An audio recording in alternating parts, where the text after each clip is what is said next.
خوش آمدید. آئیے امثال کے 10ویں باب کے مطالعے میں آگے بڑھتے ہیں. بھائی اسام 5ویں آیت میں دانا بیٹے اور گرمی کا تذکرہ کیا گیا ہے. آپ نے گزشتہ ایک ساتھ میں چیونٹی اور اس کے گرمی کے موسم میں خوراک جمع کرنے کا ذکر کیا. لہٰذا ہمیں بتائیے دانا بیٹا گرمی میں کس طرح تیار ہوتا ہے. میں چوتھی آیت کو پڑھنا چاہوں گا کیونکہ جی. یہ آیت اس سے جڑی ہے. دانا شخص کہہ رہا ہے کہ ڈھیلے ہاتھ سے کام کرتا ہے، کنگال ہو جاتا ہے، لیکن محنتی کا ہاتھ دولت مند بنا دیتا ہے. اور یہ کاہل لوگوں کے لیے نہیں ہے، تاکہ ایسا نہ ہو کہ کوئی یہ سوچے بس مجھ سے مسیح پر ایمان لانے ہی کا تقاضا کرتی ہے اور بس اس کے ایک کام اور بعد پھر کسی آرام. چیز کی ضرورت نہیں.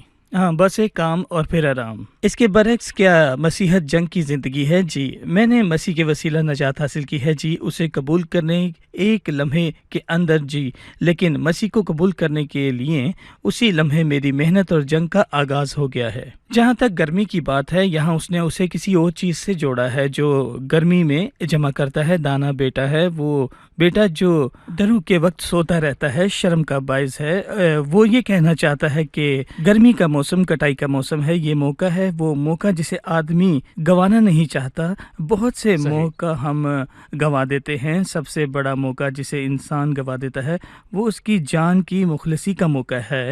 اور کیونکہ گرمی کا موسم کٹائی کے وقت سے تعلق رکھتا ہے، وہ یرمیہ میں یہ بات کہتا ہے، فصل کاٹنے کا وقت گزرا، گرمی کے ایام تمام ہوئے اور ہم نے رہائی نہیں پائی. لیکن ایسے لوگ بھی ہیں جو یہ کہہ سکتے ہیں کہ بھلے گرمی کا موسم یا کٹائی کا موسم تمام ہو جائے، ہم مسیح کے کام کے وسیلہ سے نجات پا چکے ہیں. اس لیے میں یہ کہنا چاہتا ہوں کہ، اور مجھے امید ہے کہ ہمارے تمام ناظرین اس موقع کو گنوانا نہیں چاہیں گے جو کہ زندگی کا موقع ہے، مسیح کو نجات دہندہ قبول کرنے کا.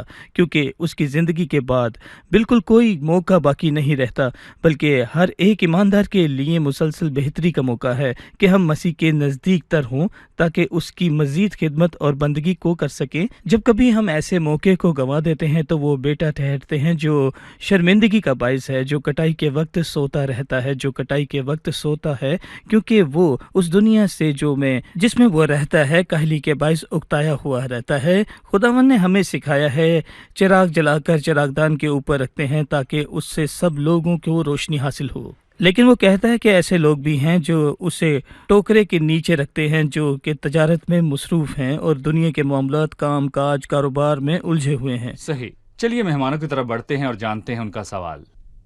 میرا سوال 7ویں آیت سے ہے. راست آدمی کی یادگار مبارک ہے، لیکن شریروں کا نام سڑ جائے گا. اس سے کیا مراد ہے؟ جی، کیا مراد ہے؟ ہم جاننا چاہتے ہیں کہ اس آیت کا کیا مفہوم ہے.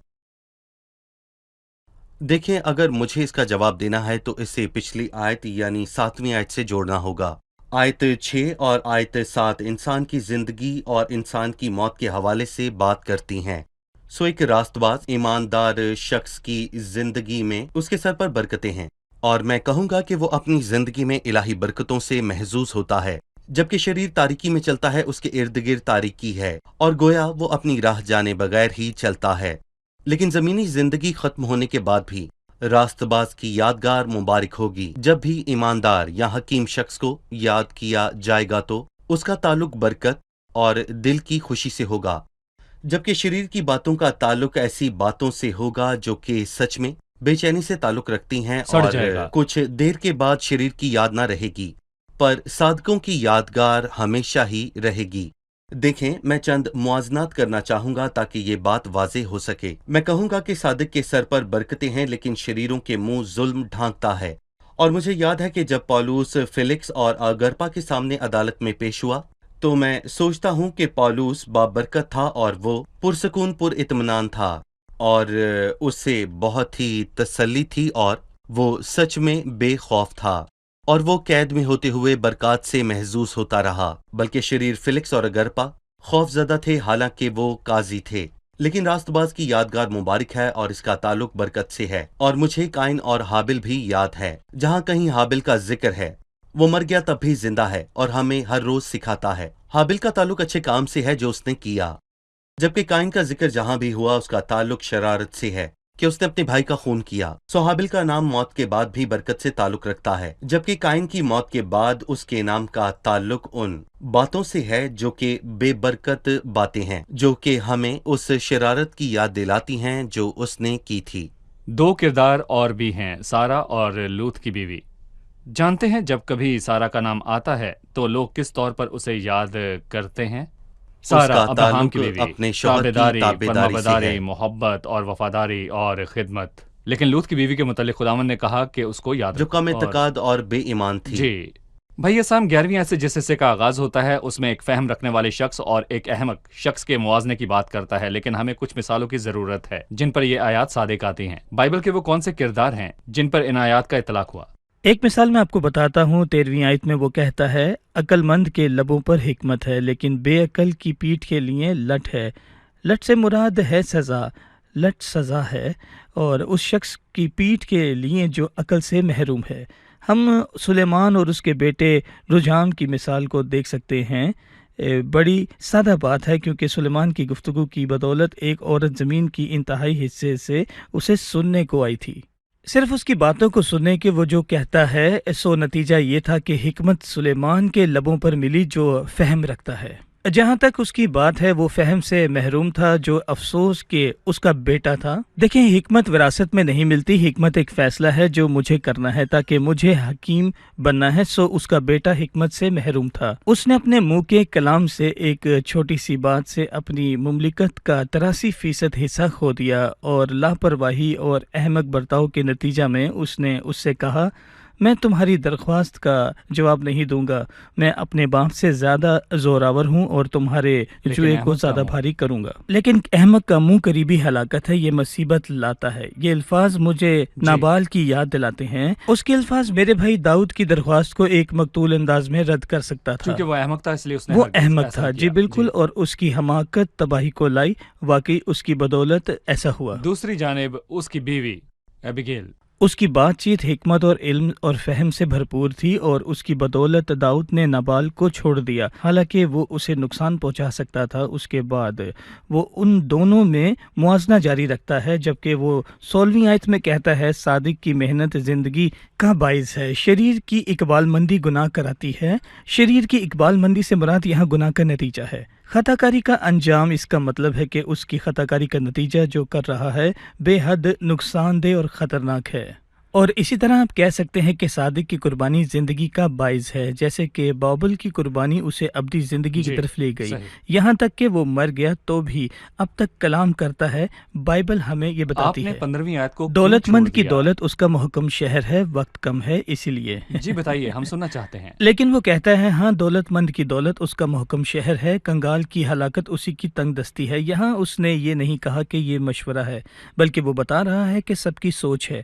وہ اس لیے کہہ رہا ہے کیونکہ پیشتر اس نے اس سے زائد مرتبہ سکھایا کہ سارے دل سے خداوند پر توکل کر اور اپنے فہم پر تکیہ نہ کر۔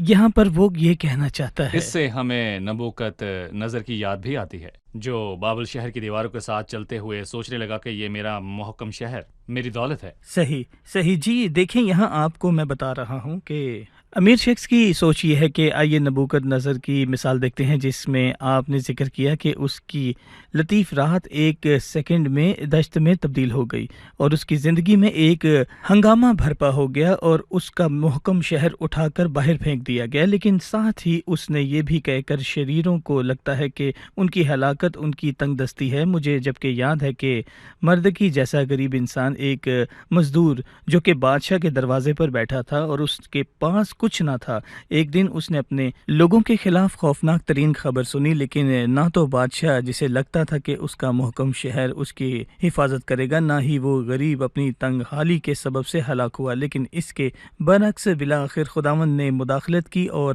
اس نے آستر کی کتاب کے اندر مردگی نامی ایک شخص کو ایک بہت بڑا عہدہ عطا کیا۔ سو اگر ہم حماقت کے حصے کو دیکھیں تو یہ بہت بڑا ہے، لیکن الفاظ یا کلام کے بارے میں بات کرتے ہیں تو لکھا ہے کلام کی کثرت خطا سے خالی نہیں، لیکن ہونٹوں کو قابو میں رکھنے والا دانا ہے۔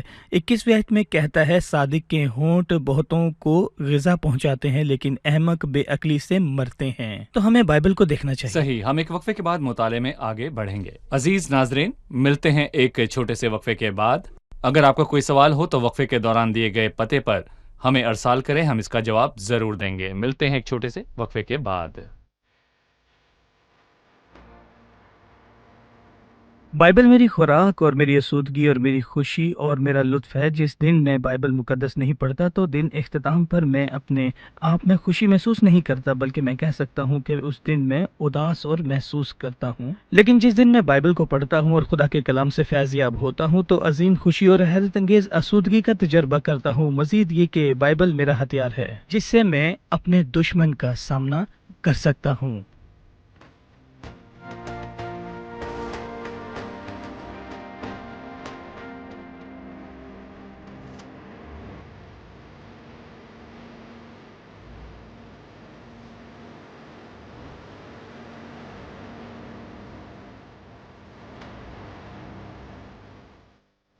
عزیز ناظرین، وقفے کے بعد ہم دوبارہ حاضر ہیں۔ آئیے امثال کے 10ویں باب کے مطالعے میں آگے بڑھیں۔ ڈاکٹر فیاض، بائبل مقدس کہتی ہے خداوند ہی کی برکت دولت بخشتی ہے اور وہ اس کے ساتھ دکھ نہیں ملاتا۔ آپ اس حوالے سے اپنی رائے دیجیے۔ دیکھیں بھائی، میں کہوں گا کہ ایک ایماندار جو خداوند کے وعدوں پر بھروسہ رکھتا ہے وہ خداوند سے کہتا ہے کہ وہ اس کے لیے اپنے وعدوں کو پورا کرے۔ وہ خود کو دولت مند سمجھتا ہے اور اس سے خوف نہیں ہے، تو کیا وہ مصیبت کے دنوں میں خداوند کے وعدوں پر تکیہ کرتا ہے؟ خداوند میرا چپان ہے، مجھے کمی نہ ہوگی۔ تو کیا ایماندار خدا کے اس وعدے پر بھروسہ کرتا ہے کہ ببر کے بچے تو حاجت مند اور بھوکے ہوتے ہیں، پر خداوند کے طالب کسی نعمت کے محتاج نہ ہوں گے؟ اور اگر ایماندار اس پر قائم ہے تو میں کہوں گا کہ اسے محسوس ہوگا کہ بہت دولت ہے اور اس کی دولت تمام حالات سے بلند ہے۔ اور میں کہوں گا کہ مجھے ایک عورت یاد ہے جس سے خدا نے اپنا وعدہ نبھایا۔ میں نے صادق کو بیکس اور اس کی اولاد کو ٹکڑے مانگتے نہیں دیکھا۔ جب اس کے شوہر کا انتقال ہوا تو وہ اسے قرض میں چھوڑ گیا اور وہ اپنی زندگی میں خدا کی برکات کی درخواست لے کر گئی، اور اس نے مرد خدا کو بتایا تیرا خادم خداوند سے ڈرتا تھا، اور اس نے اسے پوچھا کیا ہمارا ضرورت مند رہنا صحیح ہے؟ اس نے کہا ناممکن، کیونکہ خداوند کے وعدے پورے ہونا بہت ہی ضروری ہے۔ اور اسے احساس ہوا کہ وہ بہت ہی امیر ہے، اور تو اس کا قرض بھی ادا ہو گیا، اور اس تیل کو بیچ کر نہ صرف اس کا قرض ادا ہوا بلکہ اس کے صبح و شام کے لیے بھی وہ کافی تھا۔ سو خداوند ہی کی برکت دولت بخشتی ہے، اور میں کہوں گا کہ صادق کا تھوڑا سا مال بہت سے شریروں کی دولت سے میں کہوں گا کہ کئی گنا بلکہ 1000 گنا بہتر ہے۔ اور خداوند کے ہاتھ میں 5 روٹیاں اور 2 مچھلیاں آسودگی عطا کرتی ہیں، مجمع چاہے کتنا بھی بڑا ہو۔ لیکن اس کے بعد وہ کہتا ہے کہ احمق کے لیے شرارت کھیل ہے۔ اس کا مطلب ہے کہ شریر خوش ہوتے ہوئے گناہ کرتا ہے اور شرم کی باتوں پر فخر کرتا ہے۔ اور مجھے یاد ہے کہ ہیرودیس نے ایک جشن کا اہتمام کیا اور ناچنے والی کو بلایا، اور وہ اس سے اتنا خوش ہوا کہ اس نے سب کے سامنے کہا کہ وہ اسے اپنی آدھی سلطنت دینے کو تیار ہے۔ لیکن یہ سب کچھ کس لیے تھا؟ اس نے یوحنا کا سر مانگا اور اس نے دے دیا۔ یہ چھوٹی سی بات تھی۔ اور بیل شزر نے ہیکل کے برتنوں میں نوشی کی تھی۔ گویا وہ کوئی بہت اچھا اور لطیف کام کر رہا ہے، لیکن وہ خدا کی توہین کر رہا تھا، اور وہ بھی نہیں جانتا تھا کہ یہ رات اس کے لیے بہت ہی بربادی اور مصیبت کی رات ہے۔ پر حکمت عقل مندوں کے لیے ہے، کیونکہ وہ جو عقل مند ہے حکمت سے کام لیتا ہے۔ آپ فنہاس کی مثال لے لیجئے۔ جب لوگ زناکاری کر رہے تھے تو موسیٰ نے کہا جو خدا کی طرف ہے میرے پاس آ جائے، اور فنہاس نے خدا کے جلال کے لیے ایک مضبوط قدم اٹھایا اور اس نے ہر شے کو اس کی جگہ پر رکھا۔ یوسف نے حکمت سے کام لیا، وہ فہم رکھتا تھا۔ جب اس عورت نے اس پر دباؤ ڈالا تو وہ مضبوط رہا، چاہے اس کو اس کے سبب سے قید میں ہی کیوں نہ جانا پڑے۔ وہ خدا کو کبھی بھی ناراض نہیں کرے گا۔ میں کیوں ایسی بڑی بدی کروں اور خدا کا گناہگار بنوں؟ صحیح۔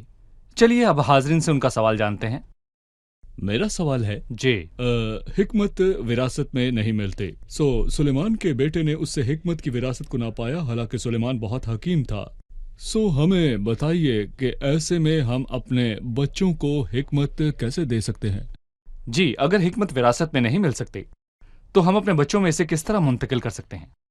دراصل جب ہمارے بچے ہمیں حکمت کے فیصلے کرتے دیکھتے ہیں، جب وہ دیکھتے ہیں کہ واقعی حکمت سے زندگی گزار رہے ہیں اور ہم ان کے آگے حکمت کے اصولوں کو واضح کرتے ہیں، بلکہ میں پہلے بھی کہہ چکا ہوں کہ ہمیں ان کے آگے حکمت مطابق زندگی گزارنی چاہیے، کیونکہ میرا خیال ہے کہ رجحان حکومت سے اس لیے دور بھاگا کہ اس نے سلیمان کو اس کے آخری ایام میں دیکھا، کیونکہ سلیمان اپنے آخری برسوں میں اپنے ذہن سے چلا اور اس نے عورتوں کو بیایا اور بہت سے دوسرے کام کیے، اور اس نے خداوند کو بہت بار غضب دلایا۔ اگر وہ صحیح صحیح طور پر چلتا جس طرح داؤد آخر تک صحیح چلا. بھلے داؤد کی زندگی میں بھی بہت سی خطائیں اور ٹھوکریں آئیں لیکن وہ توبہ کر کے لوٹتا رہا. سو وہ اس لائق رہا کہ سلیمان تک اپنی حکمت اور دینداری کو منتقل کر سکے، بلکہ وہ اس کے لیے ایک مثال، ایک نمونہ بنے تاکہ وہ اس کے وسیلہ اس کی مانند جی سکے. لیکن رجام جن برسوں میں سلیمان کے ساتھ رہا جبکہ وہ نوجوان شخص تھا، اس نے کوئی مثالی شخص نہ دیکھا، اس لیے اس کی حکمت اس تک منتقل نہ ہو سکی. سو بہترین کام جو میں اپنے بچوں کے لیے کر سکتا ہوں وہ یہ ہے کہ ان کے لیے مثال بنے، اور جب ہم مثال بن جائیں گے تو ہمیں انہیں سکھانا چاہیے کہ کیسے سوچنا ہے، اور یہ ایک عملی بات ہے. میں اپنے بچوں کو تعلیم دیتا ہوں، مجھے صرف انہیں اصولوں کی فہرست نہیں دینی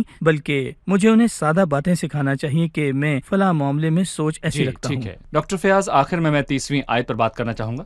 صادقوں کو کبھی جنبش نہ ہوگی لیکن شریر زمین پر قائم نہیں رہیں گے.